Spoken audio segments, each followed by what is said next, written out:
శ్రోతలకు నమస్కారం. మన ఛానల్కు స్వాగతం. సహస్ర శిరచ్ఛేద అపూర్వ చింతామణి నవల 24వ భాగం. రచన శ్రీ ఇచ్చాపురపు రామచంద్రం గారు. కీర్తికాముడుని ఆహ్వానించి కూర్చోబెట్టారు. అమ్మ క్షేమమే కదా అని అడిగింది చింతామణి. మాకు క్షేమం ఎలా ఉంటుంది తల్లి, జీవోత్సవాల్లా బతుకుతున్నాం. దాని కేవలం కానీ ఒక ముఖ్యమైన పని మీద గురువుల దగ్గరికి వచ్చాను. నిన్ను వివాహమాడగోరి వచ్చి నీ చేత హతులైన రాజకుమారుల తండ్రులందరూ ఏకమై ఒక మిత్రమండలిగా కూడి నాకు రాయభారం పంపారు. 1000 మంది రాజకుమారులని హతమార్చిన చింతామణి వ్రతం అక్రమమైందని, ఎవరూ జవాబు చెప్పలేని ప్రశ్నలను ఆమె గురువు ఇచ్చాడని, అందుకుగాను ఆ 1000 రాజ్యాలు ఒకటై వచ్చి నాపై కక్ష సాధించడానికి యుద్ధం చేస్తామని, నాకు 10 రోజులు గడువిస్తున్నామని రాయభారం పంపారు. నేనెంత బలవంతుడినైనా 1000 మంది రాజులొక్కటై వస్తే ఏం చేయగలను? మగధ సామ్రాజ్యము కొండిన నగర పాలకుడు కీర్తికాముడి ప్రతిభ ఇంతటితో అంతరించిపోవలసిందేనా? నివారించడానికి ఏమైనా మరో మార్గముందా? గురువులను అడిగి తెలుసుకుందామని వచ్చాను అన్నాడు. చింతామణికి నెత్తి మీద పిడుగు పట్టట్లయింది. అయ్యో నాన్న, నా వల్ల మీకు మీ రాజ్యానికి ఎన్ని తిప్పలు కలిగాయి. నా వల్ల మీకు శాంతి లేకపోగా మీ కుటుంబ నాశనము, రాజ్య పతనము కూడా కలగబోతున్నాయా? నేను పుట్టగానే పీక పిసికి పారేస్తే మీకు ఈ సమస్యలు ఉండేవి కాదు కదా. అసలే ఆగ్రహం మీదున్నారు గురువులు, దీనికేం చెబుతారో అంటూ వలవలా ఏడ్చింది చింతామణి. దుఃఖించి ఏం ప్రయోజనం? కర్తవ్యం ఆలోచించాలి కానీ అంది శోభ. చింతామణి తండ్రిని వెంటబెట్టుకుని వెళ్ళేసరికి గురువు ఏదో గ్రంథం చదువుకుంటున్నాడు. రాజుని చూసి అదే పనిగా ఏం పని అని అతి క్లుప్తంగా అడిగాడు. కీర్తికాముడు విషయమంతా చెప్పి ఇంతటితో మేము మా రాజ్యము నామరూపాలు లేకుండా నశించిపోవలసిందేనా స్వామి అని అడిగాడు. ఏ కాలం వచ్చినప్పుడు దానిని అనుభవించక తప్పదు. కానీ 1000 మంది కాదు, 1,00,000 మంది రాజులొచ్చిన కుండిన నగరంలోని గడ్డిపోచనైనా కదిలించలేరు. మీరు వెళ్ళి నిశ్చింతగా ఉండండి అన్నాడు. అని గురువు చెప్పాక కీర్తికాముడు ఇంకా ఏదో అడగాలనుకున్నాడు. కానీ గురువులను విసిగించకూడదని, గురువులు అటువంటి అభయం ఇచ్చినప్పుడు మరెందుకు నాన్న విచారం అంది చింతామణి. అభయం మీద ఆధారపడి ఉండడమేనా అని. ఎందుకు ఉండకూడదు? గురువులు తక్కువ శక్తి సంపన్నులు కారు. ఏ కాలం వచ్చినప్పుడు దానిని అనుభవించక తప్పదని వారే అన్నారు అని రాజు తన మందిరానికి వెళ్ళి ధీమంతుడని రప్పించి జరిగినదంతా చెప్పాడు. మహర్షి చెప్పిన దాని మీద ఆధారపడి ఉండడం వివేకం కాదు, మన ప్రయత్నం మీద మనం ఉండాలి అని మంత్రి చెప్పాడు. ఆకాశం విరిగి పడుతుంటే తీతువ పిట్ట కాళ్ళు అడ్డం పెట్టబోయినట్లే నా ఉద్దేశం. అలాంటి ఉద్దేశం కాదు ప్రభు. వారు పంపిన రాయభారానికి ప్రతి రాయభారం పంపమని. ఏమని? వారి వారి పుత్రుల అయినా రాజకుమారులు చింతామణి నియమాలకు అంగీకరించి తమంతట తామే వచ్చారు కదా. వారినెవరూ మోసం చేయలేదు, అక్రమం అసలే లేదు. అందుచేత వాళ్ల తల్లిదండ్రులు మన మీదకు యుద్ధానికి రావడంలో అర్థం, న్యాయం, ధర్మం లేవు. ధీమంతా ప్రతిభావంతులు, వంశోద్ధారకులు అయిన కుమారులను పోగొట్టుకున్న ఆవేశంలో ఈ పనికి పూనుకున్నారు. వారిది న్యాయాన్యాయాలు, ధర్మాధర్మాలు ఆలోచించగల స్థితి కాదు. మీరు చెప్పింది నిజమే, కానీ మన ప్రయత్నం మనం చేయడం నేరం అవ్వదు. సరే, నీ ఇష్టం. ఎవరిని రాయభారిగా ఏమని రాయభారం పంపుతావో నీ ఇష్టం. నాకు మాత్రం అటు గురువులు చెప్పిన దాని మీద కానీ నీ ప్రయత్నం మీద కానీ ఎటువంటి ఆశ లేదు. కుండిన నగర పాలన, కీర్తికాముడి ప్రతిభ, మగధ రాజ్యం నాశనం కావలసిన సమయం దగ్గర పడినట్లే తోస్తుంది. 1000 మంది రాజులు, 1000 సైన్యాలు. ఆ మాట తలుచుకుంటేనే నా ఆశలన్నీ నిరాశలవుతున్నాయి ప్రభు. పరిస్థితులు విషమించినప్పుడు చతురోపాయాలు వినియోగించి వాటిని ఎదుర్కోవడం ధీరుల లక్షణం. కొత్త దళాలను ఆహ్వానించి శత్రువులను ఎదుర్కోగల సేనలను పెంచుతాను. ఆయుధ సామాగ్రిని వృద్ధి చేస్తాను. తప్పనిసరి అయితే యుద్ధమే చేయవలసి ఉంటుంది. ధీమంతా నా మెదడు పనిచేయడం లేదు. కుమార్తెకు వివాహం కాలేదనే విచారించనా? ఆమె వ్రతం అసంపూర్తిగా నిలిచిపోయిందనే విచారించనా? ఇంతమంది రాజులు ఒకటై నా మీదకు యుద్ధానికి వస్తున్నారని విచారించనా? సర్వసమర్థుడివైన నువ్వే ఏదో ఒకటి చెయ్యి అన్నాడు. మహారాజు ధీమంతుడితో మాట్లాడుతుంటే పరిచారిక వచ్చి మంజులాదేవి వారి దర్శనం కోరుతున్నారని చెప్పింది. మహారాజు ఆమెని కలుసుకున్నందుకు వెళ్ళాడు. చిరకాలం నుంచి ఆమె మనోవ్యాధితో మంచం మీదే ఉంది. మహారాజు వచ్చిన వెంటనే ఆమె వికసించిన ముఖంతో ఆహ్వానించేసరికి అతను ఆశ్చర్యపోయాడు.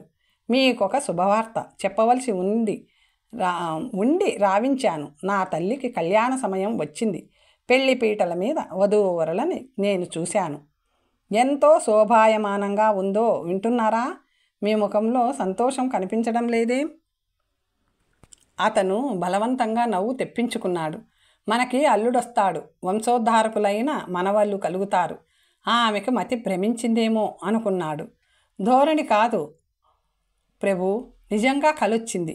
ఆమెను నిరుత్సాహపరచడం ఇష్టం లేక కొన్ని వేళలా కలలు నిజమవుతాయి అన్నాడు. ఈ కల తప్పకుండా నిజమవుతుందండి. నేను గర్భం దాల్చినప్పుడు ఆడపిల్ల కలిగినట్లు కలొచ్చింది. కొన్ని రోజులకే చింతామణి పుట్టింది. మీరింకా ఎటువంటి విచారం లేకుండా సంతోషంగా ఉండండి. చింతామణికి తొందరలోనే సకల సద్గుణ సంపన్నుడైన వరుడితో వివాహమై తీరుతుంది. మీరు వివాహానికి ఏర్పాట్లు ఘనంగా మొదలు పెట్టండి. శోభ మనమే తల్లిదండ్రులమని నమ్ముకొని ఉంది. మహాబుద్ధిమంతురాలు. తగిన వరుడు లభిస్తే ఈ సమయంలోనే దాని పెళ్లి కూడా జరిపించేయాలి. అలాగే నువ్విక విశ్రాంతి తీసుకో, నేను పోయి వస్తాను అన్నాడు రాజు. నావి పిచ్చి మాటలు అనుకోకండి. నాకు సాధారణంగా స్వప్నాలు రావు. స్వప్నం వచ్చిందో సత్యమై తీరుతుంది అన్నది. మంచిదే, నువ్వు ప్రశాంతంగా పడుకో అని ఆమె మీద జాలి పడుతూ అక్కడి నుంచి వెళ్ళాడు. అతనికి బొత్తిగా మనస్థిమితం లేకపోయింది. తోటి మహారాజుల్లా తన కుమార్తెకు సాంప్రదాయ సిద్ధంగా వివాహం చేయలేకపోయాడు. సరికదా, తన కుమార్తె వివాహ విషయంలో 1000 మంది రాజకుమారులు అంతానికి కారణమయ్యాడు. తనొక మహా సామ్రాజ్యానికి అధిపతి. ఎందరో శత్రురాజులను ఓడించి రాజ్యాన్ని సుస్థిరము విశాలము చేసుకున్నాక కూడా తన మీద పడే అవాంతరాన్ని ఎదుర్కోలేకపోతున్నాడు. తను ఒట్టి వ్యర్థుడు, పుడమికి భారం. ఇలా పంచాగ్ని మధ్యలో మాడిపోవడం కంటే ఏటో పోవడమే మంచిదేమో అనిపిస్తుంది అతనికి. మంత్రి చేత పంపబడిన రాయబారి తిరిగొచ్చి మిత్రరాజ్య మండలి కుండిన నగర రాయబారాన్ని లెక్క చేయలేదు, యుద్ధ సన్నద్ధులవుతున్నారు అని చెప్పాడు. దానితో మహారాజు మరింత కృంగిపోయాడు. యుద్ధంలో విజయం లభించడం అసంభవమని అతనికి తెలుసు. ఆ రాత్రి సుమారు 12 గంటలు అవుతుంది. కీర్తికాముడికి నిద్ర పట్టడం లేదు. అతని బుర్ర మహాబీభత్సంగా ఉంది. పాన్పు మీద నుంచి లేచి అసంకల్పితంగా మంజులాదేవి పడుకున్న చోటికి వెళ్ళాడు. కానీ గాఢ నిద్రలో ఉన్న ఆమెకు నిద్రాభంగం చేయడం ఇష్టం లేక మళ్ళీ వెనక్కి వచ్చేశాడు. కుండిన నగర పాలన ఇంతవరకు అన్యుల చేతికి చిక్కిలేదు. ఆ సింహాసనం పరుల పాలవుతుంటే చూడవలసి రావడం కంటే అవమానం లేదు, దుస్సాహం లేదు. అంతకంటే ప్రాణత్యాగం చేసుకుంటే నయం. మగధ సామ్రాజ్య విచ్చిత్తిని కళ్ళతో చూడక్కర్లేదు. కష్టాలకు తట్టుకోలేక కీర్తికాముడు ఆత్మహత్య చేసుకున్నాడని లోకులు అనుకుంటారు. శత్రువులకు ఓడి రాజ్యాన్ని పరులపాలు చేసిన అసమర్థుడనిపించుకోవడం కంటే అదే మేలు. చింతామణి మంజులాదేవిల యోగం ఎలా ఉంటే అలా జరుగుతుంది. ఇంకా జాగు చేయకూడదు. ఇదే తగిన సమయం అని అతను పాన్పు దిగి నిద్రలో ఉన్న కావలి వారి కంట పడకుండా యువతలికి వచ్చేశాడు. ఆత్మహత్య చేసుకున్న విషయం వెంటనే తెలియకుండా ఉండేలా ఏ దూర దేశమైనా పోయి అక్కడ ఆ పని కానివ్వాలి అనుకుంటూ కీర్తికాముడు ఆ అర్ధరాత్రి సమయంలో కనిపించిన తోవన వేగంగా నడిచి వెళ్ళిపోసాగాడు. ఆ దేశానికి పాలకుడు అతనెవరు చూస్తారో పట్టుకుంటారో అని భయపడుతూ ఒక దొంగల అడుగిడుక్కి జంకుతూ చెట్ల చాటు నుంచి గుండెలు చేత్తో పట్టుకొని దొంగల దాటిపోవడానికి కారణం అతని రోజులు బాగోలేకపోవడమే. తెల్లవారేటప్పటికి మందిరంలో ప్రభువు లేడు. మంత్రి విషయం అర్థం చేసుకున్నాడు. ఈ సమాచారం మందిరం దాటి బయటకు పోకూడదని శాసించాడు. ఆ విషయం అతనికి కాక మరిద్దరికే తెలుసు. మంజులాదేవికి తెలియదు. మహారాజు స్వస్థత చెడి ఉన్నారని వారితో పనిపడిన వారు తనతో సంప్రదించాలని కట్టడి చేశాడు మంత్రి. మిత్రమా, ఇది వాలనగరం, ఇది మహిళా రాజ్యం, పురుషులకి దీనిలో ప్రవేశం లేదు. దీని రాణి ప్రమీళాదేవి అంటూ ఆమె భగ్న ప్రేమ కథంతా చెప్పి చింతామణి 4వ ప్రశ్నకు జవాబు ఈ నగర వృత్తాంతమే. ఈ ప్రమీళా రాణి కూడా నీలాగే భైరాగి మీద కక్ష పూని ఉంది. తిరుగు ప్రయాణంలో ఈమెను నాతో కుండిన నగరం తీసుకుపోతానని వాగ్దానం చేశాను. అందుకని ఈ నగరం వచ్చాం అన్నాడు విజయుడు. అక్కడి కాపలా వారికి అతను పరిచితుడే కనుక వారికి నగర ప్రవేశం సులభంగానే లభించింది. తిన్నగా ప్రమీళారాణి వద్దకు వెళ్ళి అశ్విని కుమారుని పరిచయం చేసి తన 5వ ప్రశ్నకు జవాబు ఆమెకు చెప్పాడు. ఆమె చాలా సంతోషించి వెంటనే వకుళ సరళలను వెంటబెట్టుకుని వారితో ప్రయాణమయ్యింది. కొన్నాళ్ళు ప్రయాణం చేసిన తరువాత వారు ముగ్గురు సింహనగరం చేరుకున్నారు. విజయుడు తపోధన మహారాజుకి సంబంధించిన వివరాలన్నీ వారికి చెప్పి 3వ ప్రశ్నకు ఆ నగరానికి గల సంబంధాన్ని వివరించి తుచ్చురాలైన రూపసుందరి కథ చెప్పి తపోధన మహారాజు కూడా దొంగ బైరాగి రక్తం కళ్ళ చూడాలని ఎదురు చూస్తున్నాడని తెలిపి అందరితో పాటు ఆ మహారాజుని కలుసుకున్నాడు. అతను ఆడిన మాట ప్రకారం తనని కలుసుకున్నందుకు రాజు ఎంతో సంతోషించి అతనితో వచ్చిన వారి కథలు విని తాను కూడా వారితో కుండిన నగరం బయలుదేరాడు. వాళ్ళందరూ స్నేహితుల్లా కలిసిమెలిసి ప్రయాణం సాగిస్తూ విజయుడు చూపిన వింతలు చూస్తూ అతను చెప్పే వివరాలు వింటూ అతను పడిన కష్టాలకు ఆశ్చర్యపోతూ పోయి మహానగరం చేరుకున్నారు. విజయుడు ఆ నగర ప్రభువైన చంద్రసేన మహారాజుని తన మిత్రులని ఒకరినొకరికి పరిచయం చేశాడు. చంద్రసేన మహారాజు వారితో ప్రయాణం కట్టాడు. వాళ్ళందరూ నర్సీనగరం పోయే దారిలో సిద్ధురాలిని దర్శించారు. విజయుడు తన వారికి ఆ యోగిని మహత్యాన్ని, ఆమె తనకి చేసిన మహోపకారాన్ని వివరించాడు. ఆమె ఆశీర్వాదాలు పొంది ఆమె ఆశ్రమంలో వదిలిన తన గుర్రాన్ని తీసుకొని మళ్ళీ మిత్రులతో బయలుదేరాడు. కొంతకాలానికి నర్సీనగరం చేరుకొని ఆ నగర ప్రభువైన విక్రమదేవుని తన వారిని ఒకరినొకరికి పరిచయం చేసి ఆ రాజుకి చాలా ఆశ్చర్యం, ఆనందం కలిగించాడు. అతను కూడా తోడురాగా అందరూ మహోత్సాహంగా కుండిన నగరం వైపు దారితీశారు. నదీ నద తటాక అరణ్యాలను దాటుకుంటూ అక్కడి తపోధనులని, కొండవారిని చూసి వింతపడుతూ రకరకాల క్రూర మృగాలని, వింత వింత వృక్షాలని, పక్షులని చూసి ప్రకృతి వైచిత్ర్యాలకు అబ్బురపడుతూ క్రమంగా ఒక కొండ మార్గం దాటి పోతుంటే ఎవరో వ్యక్తి పర్వత శిఖరం నుంచి కిందికి దూకుతుండడం గమనించాడు. విజయుడి సలహా మేరకు అందరూ తక్షణం తమ చేతుల అనేకం చేసి జల్లెడలా వలలా పట్టుకున్నారు. పైనుంచి దూకిన వ్యక్తి ఆ మానవ హస్తాల వలలో పడడం వల్ల చావకుండా బతికిపోయాడు. అయ్యలారా, చచ్చేటప్పుడు కూడా శత్రువుల చేతుల్లోనే చిక్కాను. అందుకు విచారం లేదు. కానీ నన్ను కుండిన నగరం తీసుకుపోకుండా ఇక్కడే వధించి నాకు అవమానం లేకుండా చేయండి. ఇది నా ప్రార్థన అన్నాడు ఆ వ్యక్తి. వాళ్ళు ఆశ్చర్యపోయారు.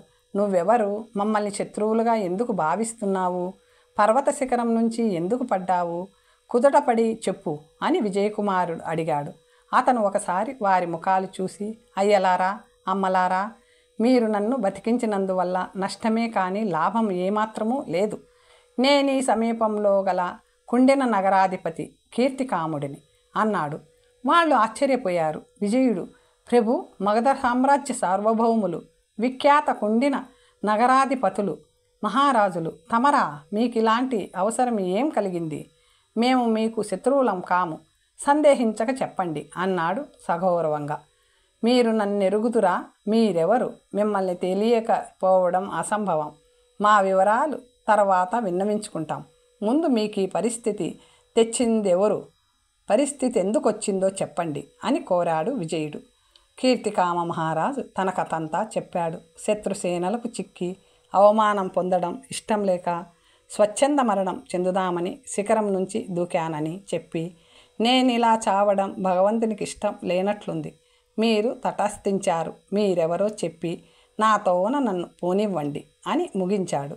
వాళ్ళు ఒకరి ముఖం ఒకరు చూసుకున్నారు. విజయుడు, ప్రభు, నేను నాగపుర యువరాజుని. నా పేరు విజయకుమార్. నేను మీకు బంధువునని ఎప్పుడో పెద్దలు చెప్పగా విన్నాను. నా తండ్రి ఛత్రపాలుడు, తల్లి రమాదేవి అని. ఒకసారి ఆగి, వీరందరూ నా మిత్రులు. మేము మీ నగరమే వెళ్తున్నాం. చింతామణి ప్రశ్నలకు జవాబులు చెప్పాలని నాకు కోరిక కలిగింది అన్నాడు. కీర్తికాముడు అతని చేతులు పట్టుకొని, నాయన, ఆ ప్రయత్నం మాత్రం వద్దు. 1000 మంది రాజకుమారులు ఈ ప్రయత్నంలో హతులయ్యారు. తెలిసి ఉండి ఎందుకు ప్రాణాలు పోగొట్టుకుంటావు? నువ్వైనా నా హితవు విని బతికి బయటపడు అని బతిమాలాడు. కానీ విజయుడు ఆమె ప్రశ్నలకి జవాబులు చెప్పగలనని ఖచ్చితంగా చెప్పాడు. అంతేకాదు, నేను మీ స్థానంలో ఉండి శత్రువులతో పోరాడుతాను. నేను బతికి ఉన్నంతకాలం మీరు బతికి ఉండండి. శత్రువుల చేతిలో నేను హతమైతే అప్పుడు మీ ఇష్టం అన్నాడు. నాకు చావు ఎలాగూ ఖాయం. ఆ మాత్రానికి శత్రువుల చేతిలో మరణించి అవమానం పొందడం దేనికి? శత్రువులు అసంఖ్యాకం, నేను గెలవడం అనేది అసంభవం అన్నాడు. ఏదైనా కానివ్వండి ప్రభు, నేను బతికుండగా మిమ్మల్ని ఆత్మహత్య చేసుకోనివ్వను. మీరేమో మీ ప్రయత్నం మాననంటారు కనుక ముందర నేను ఆత్మహత్య చేసుకుంటాను, తరువాత మీరు మీ ఇష్ట ప్రకారం చేసుకుందురు గాని అంటూ విజయకుమారుడు వరలో నుంచి కత్తి దూసి కంఠానికి గురి పెట్టుకోబోయాడు. కీర్తికాముడు అతని చేతులు పట్టుకొని, రాజకుమారా, నువ్వింత సాహసివి అనుకోలేదు అన్నాడు. మీరనుకోనిది జరగొచ్చు. ఇప్పటికైనా నా మాట వింటారా అన్నాడు.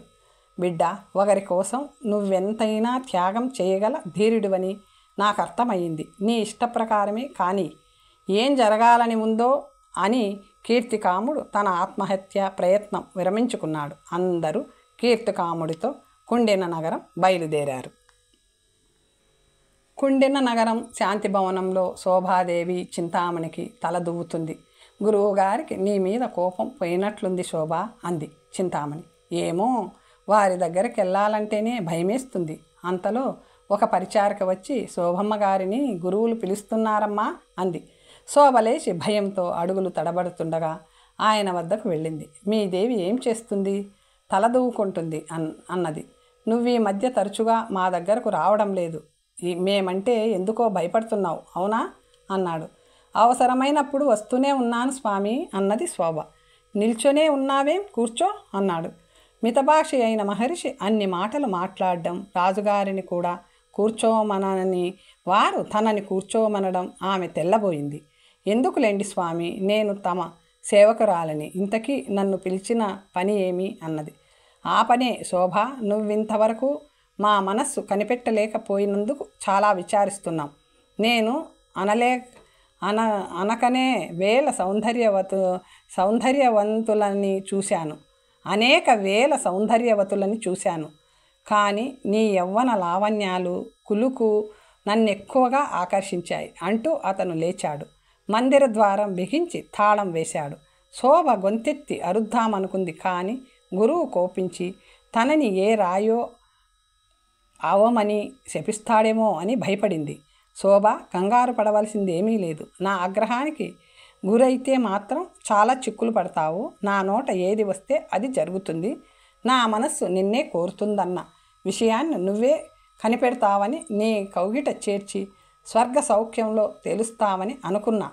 కామోద్రేకంతో అతను ఆడుతున్న మాటలు అర్థమై ఆమె రక్తం కోపంతో ఉడికిపోతుంది. అయినా ఆవేశం అణుచుకొని, స్వామి, ఇదెక్కడి న్యాయం, ఇదెక్కడి ధర్మం? మీరు నాకు పితృ సమానులు. నేను మీ బిడ్డని తండ్రి కామించడం మహాపాపం. సర్వజ్ఞులు, సర్వధర్మాలు ఎరిగిన గురుదేవులు మీరు, పరిచారికని నేను అంది శోభ.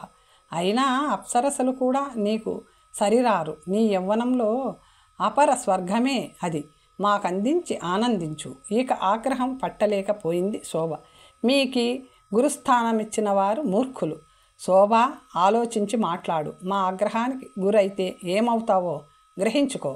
పెంకితనం చెయ్యకు. నీ యవ్వన సౌందర్యాలతో, అదరామృతంతో నన్ను తరింపచేయి అన్నాడు. ఛీ నీచుడా, నువ్విప్పుడు నా దృష్టిలో కుక్క కంటే హీనం. నేను తలుచుకుంటే నువ్వేమైపోతావో తెలుసా బెదిరించాడు మహర్షి. ఏమైనా లెక్క చేయను, నా శీలాన్ని భంగపరచడం నీ తరం కాదు అంటూ ఆమె ద్వారం వద్దకు పరిగెత్తబోగా అతను చెయ్యడ్డం పెట్టాడు. అడ్డంలే, నన్ను కూతురిలా చూసుకుంటున్న మహారాజుకి ఈ విషయం తెలిస్తే నిన్ను గురువని కూడా చూడకుండా శిరచ్ఛేదం చేస్తాడు.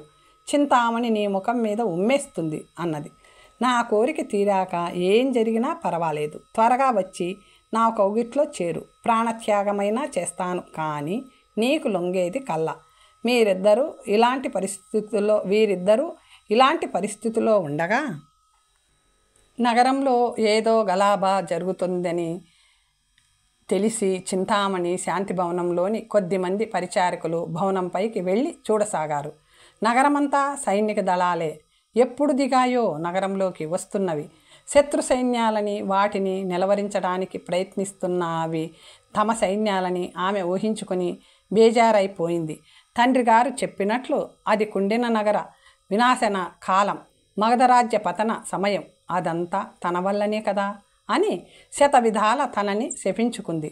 కత్తులు, జులిపింపులు, భటుల హూంకారాలు, అశ్వదళాల ఉరుకులు పరుగులు, కాల్బలాల భయంకర అట్టహాసాలు, ఎక్కడ చూసినా పీనుగ పెంటలు, రక్తపు వరదలు, మహారాజు సైన్యాధిపతి కనపడనందుకు ధీమంతుడే రణరంగానికి ఉరికినట్లు కనబడినందుకు ఆమె బుర్ర తిరిగిపోయింది. కళ్ళు చీకట్లు కమ్మాయి. అంతలో ఒక వీరనారి, ఒక ధీరుడు ఆకాశం నుంచి దిగినట్లే రెండు పక్షాల సైనిక దళాలకి మధ్య దిగడం కనిపించింది చింతామణికి. మహారాజులారా, వీరభట ధీర రాజకుమారులారా, క్షణకాలం మీ వైరాలు కట్టిపెట్టి కత్తులు దించి నా మాట వినండి అని ఆ ధీరుడు, దళాధిపతులారా మా మాటలు వినండి అని వీరనారి అందరికీ వినిపించేలా గట్టిగా ప్రార్థించారు. దళాధిపతులు ఎక్కడి వారక్కడ ఆగి కత్తులు దించి ఆ నూతన వ్యక్తులని చూశారు. నా దేశ ప్రభువులారా, పుత్రశోక బాధితులారా, మీ కుమారులు 1000 మంది రాజకుమారులు చింతామణి చేత హతులు కాలేదు. అందరూ సురక్షితంగా ఉన్నారు. యుద్ధం విరమించి కుండిన నగరాధిపతి దర్బార్కి విచ్చెయ్యండి. ఆ మాటలకు అందరూ ఆశ్చర్యపోయారు. చింతామణికి అసలే అర్థం కాలేదు. రాజులందరూ యుద్ధం విరమించుకొని దళాధిపతుల ఆజ్ఞలిచ్చి తామంతా ఆనంద కోలాహలంతో కీర్తికాముని భవనం వైపు నడవసాగారు. కీర్తికాముడి శత్రురాజులలో ఒకడైన క్షత్రపాలుడు తన కొడుకును గుర్తించి పరుగున వెళ్ళి కౌగలించుకొని, కుమారా, ఎంతకాలానికి కనపడ్డావు? నువ్వు కూడా ఇతర రాజకుమారుల్లాగే చింతామణి చేతిలో హతుడై ఉంటావని భావించి మిగిలిన రాజులతో ఏకమై యుద్ధానికి బయలుదేరి వచ్చాను అన్నాడు ఆనందంగా. తండ్రి, అంతా భగవత్ నిర్ణయం. చింతామణి ప్రశ్నలకి జవాబులు తెలుసుకుందుకే ఇంతకాలం పట్టింది. ఇతర వివరాలు సావకాశంగా చెబుతాను. నా గురించి ఎటువంటి బెంగ పెట్టుకోకు. ఆ మాటలు వినిపించి చింతామణి తన చెవులు తనని మోసం చేశాయనుకుంది. అదంతా కలో నిజమో అర్థం కాలేదు ఆమెకి. ఇదేం మోసం? నాచే హతులైన 1000 మంది రాజకుమారులు శిరస్సులు ద్వారానికి వేలాడుతూ ప్రత్యక్షంగా కనపడుతుంటే వారు మృతులు కాక సజీవంగా ఉన్నారనడంలో ఆ వీరుడి ఉద్దేశమేమిటి? యుద్ధం తాత్కాలికంగా నిలిచినప్పటికీ ఈ మోసం ఎంతసేపు నిలుస్తుంది? ఆ వీరు కుమారుడు చెప్పిందంతా బూటకమని తెలియడంతో ఆ మహారాజులందరూ రెట్టించిన కోపంతో యుద్ధంలోకి దిగరా? ఈ తాత్కాలిక విరామం వల్ల ప్రయోజనమేమిటి అని ఆలోచిస్తూ చింతామణి ఈ విషయం గురువులకి చెప్పాలని తొందరగా మేడ మీద నుంచి దిగింది. అక్కడ రాజమందిరం చేరిన మహారాజులంతా తమ పుత్రులని కలుసుకుందుకు ఆత్రంగా ఉన్నారు. కీర్తికాముడు ప్రాణాలు అరచేతిలో పెట్టుకొని సభావేదిక మీదిని ఆసనం మీద కూర్చున్నాడు. విజయకుమారుడు ఆడిన ఆపద్ధాన్ని అంతమంది రాజుల ఎదుట ఎలా సమర్థించుకుంటాడు? అది బూటకమని తేలగానే అతని గతి ఏమవుతుంది అని కీర్తికాముడు, నర్షి, మహాసింహ, వాల, యభ నగరాల అధిపతులు భయంగా ఎదురు చూస్తున్నారు. విజయకుమారుడు జంకు భయము ఏమాత్రం లేకుండా సభలో ప్రవేశించాడు. భూపాలకులారా, నా మాట మీద విశ్వాసముంచి యుద్ధం నిలిపినందుకు మీ అందరికీ చాలా కృతజ్ఞుడిని. మృతులైన వారిని, మీ పుత్రుల గురించి మీ హృదయాలు ఎంత శోకంతో ఉంటాయో నాకు తెలుసు. వారిని కలుసుకోవాలని మీ ప్రాణాలు ఎంత తహతహలాడుతున్నాయో కూడా నేను అర్థం చేసుకోగలను. కానీ మీరు మీ పుత్రులని కలుసుకుందుకు ఒక్క దినం గడువు కావాల్సి ఉంది అన్నాడు. ఎందుకంటే అని ఒకసారి ఆగి, నేను నాగపుర యువరాజుని. నా పేరు విజయకుమారుడు. మా తండ్రి పేరు ఛత్రపాలుడు. నేను చింతామణి అడిగే 5 ప్రశ్నలకి జవాబులు చెప్పి ఆమె గర్వము, ఆమెకు ఆ ప్రశ్నలు చెప్పిన గురువు గర్వము అణగెచ్చి వారి చేత జరపబడుతున్న హింసాకాండని అరికట్టాలని సంకల్పించుకున్నాను. ఆ మహాకార్యం నా వల్ల కాదని, 1000 మంది మహాప్రజ్ఞావంతులు చెయ్యలేని పనిని నేను చేయగలనని అంటే మీకు ఆశ్చర్యం కలగడం సహజమే. కానీ నేను కోరింది 24 గంటల వ్యవధి. అంతవరకు మీరు ఓపిక పట్టగలిగితే నా వివేకాన్ని పరీక్ష చేయగలగడమే కాక మీ పుత్రరత్నాలను కలుసుకోనూ వచ్చు అన్నాడు. రేపు ఉదయం సరిగ్గా 10 గంటలకి మీరందరూ చింతామణి భవనం చేరవలసి ఉంది. అప్పుడు అక్కడే నేను ఆమె ప్రశ్నలకి జవాబులు చెప్పడము, మీరు మీ పుత్రుల్ని కలుసుకోవడం జరుగుతుంది. అంతవరకు మీ అందరికీ కీర్తికామ మహారాజు బసలు ఏర్పాటు చేస్తారు. మీ సైనిక దళాలు వారి ఆతిథ్యంలో ఉండవచ్చు అని విజయుడు అనడంతో సభ ముగిసింది. విజయకుమారు అతనితో వచ్చిన వారికి రాజమందిరంలోనే బస ఏర్పాటు చేయబడింది. మర్నాడు 10 గంటలకి ప్రశ్నలు అడగడానికి చింతామణిని సిద్ధంగా ఉండమని హెచ్చరించవలసిందిగా మహారాజుకి చెప్పి విజయుడు రాజమందిరం నుంచి బయలుదేరాడు. అప్పుడు ధీమంతుడు మహారాజుని ఏకాంత మందిరానికి తీసుకెళ్ళి, ప్రభు, రాత్రికి రాత్రి తమరు అంతఃపురం నుంచి ఎక్కడికి వెళ్ళారు? మీతో వచ్చిన విజయకుమారు వాళ్ళు ఎవరు? నాకంతా అయోమయంగా ఉంది అన్నాడు.